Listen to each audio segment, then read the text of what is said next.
शरीर ऐसा दे दिया, हम कर्म करे बिना इसको सुरक्षित रख नहीं सकते। फिर हमने ऐसी परंपराएं बना ली कि हम सारा दिन उन्हीं की पूर्ति में सारा जीवन नष्ट कर देते। बढ़िया मकान हो, पुत्री का विवाह करना पड़ेगा, बहुत घना पैसा लगाना पड़ेगा। ये हमारी भूल और अज्ञानता का कारण है। पुत्र के विवाह में हम दहेज लेते हैं, पुत्री के विवाह में हम देते हैं, तो ये क्या वस्तु है? अज्ञानता का कारण है। हम किसी का धन लेते हैं, हम उसके ऋणी हो गए, और हम देते हैं तो भगवान के दोषी हो गए। तो इसलिए हमने न तो दहेज अब लेना है और ना ही देना है। ये कोई प्रतिबंध नहीं होता। इस तत्व ज्ञान से आप परिचित होकर इससे अपने आप हटोगे। परमात्मा कहते हैं तुमने उस दरगाह का मैल नहीं देखा, तुमने उस परमात्मा के स्थान का, उस जहां पर ये हिसाब किताब होता है, उस दरगाह का वो स्थान, वो न्यायालय नहीं देखा यहाँ का, और धर्मराज के तिल तिल का लेखा। तो पुण्यात्मा, जब आप इस तत्व ज्ञान से परिचित हो जाओगे, आपको दूसरे का पैसा विष दिखाई देगा, विष।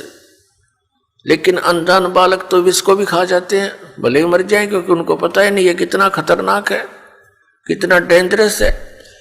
तो ज्ञान से ही पता होता है। अब इस ज्ञान से आपको ये दास परिपूर्ण करना चाहता है, ताकि आपकी आस्था इस गंदे लोक से हटे और उस सच्चे लोक की तरफ जुड़े, आपकी कसक बन जावे कि हम सचमुच यहां कष्ट उठा रहे हैं। अभी तक विकल्प नहीं पता था। जिन महापुरुषों को परमात्मा आकर मिले, उन्होंने बहुत प्रचार किया, जनता को समझाने की चेष्टा की। जैसे धर्मदास जी ने पहले तो स्वयं ही नहीं माना था, जब परमात्मा का ज्ञान हुआ, समर्पित हो गए, फिर अन्य हिंदू समाज ने किसी ने स्वीकार नहीं करी उनकी बात।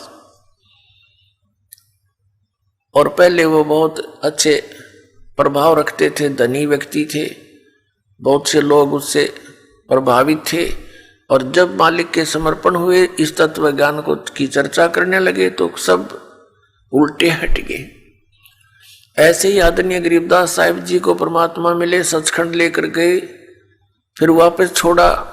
उन्होंने परमात्मा की महिमा का गुणगान शुरू किया, तो उनको बावड़ा कहने लगे, मेंटल, क्यों? तो मेंटल हो गया। तो पुण्यात्मा, ऐसे ही आदरणीय नानक साहिब जी को परमात्मा मिले, सचखंड लेकर गए, 3 दिन तक ऊपर के सब सारी व्यवस्था से परिचित करवाए, अपनी स्थिति से परिचित करवाए और वापस छोड़ दिए।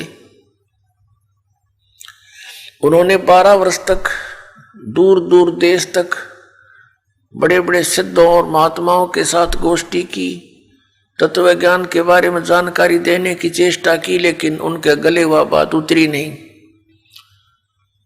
कारण क्या रहा कि हम अशिक्षित थे और हमने उन अज्ञानी ऋषि महर्षियों को पूर्ण मान रखा था।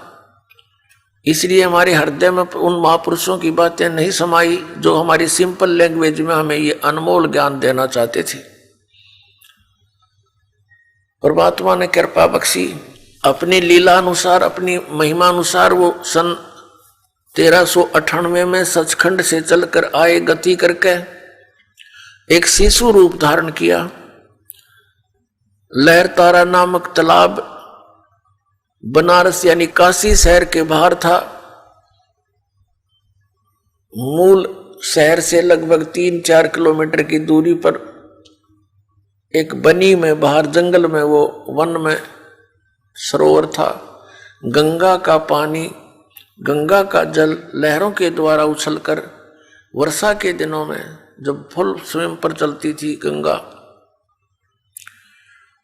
तो ऊपर से लहरों के द्वारा उछलकर घाट में से एक बहुत बड़े सरोवर का रूप धारण कर लेता था। वहां कमल के फूल खिले हुए थे। कमल के फूल पर आकर वो परमात्मा एक बालक रूप धारण करके विराजमान हुए। वहां से एक नीरू नामक जुलाहा उठा कर ले गया। वो अपनी पत्नी सहित स्नान करने के लिए वहां जाया करता था। तो उस समय परमात्मा लीला थोड़ी ही आयु में, 5 वर्ष की आयु में ही ये तत्व ज्ञान प्रचार करने लगे थे और बड़े बड़े विद्वानों के छक्के छुड़ा दिए थे। लेकिन पवित्र हिंदू धर्म के गुरुजन इन ब्राह्मणों ने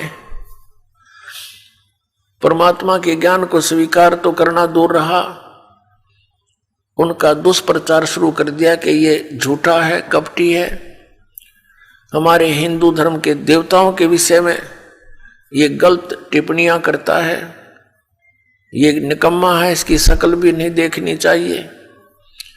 परमात्मा के विरोधी बना दिया।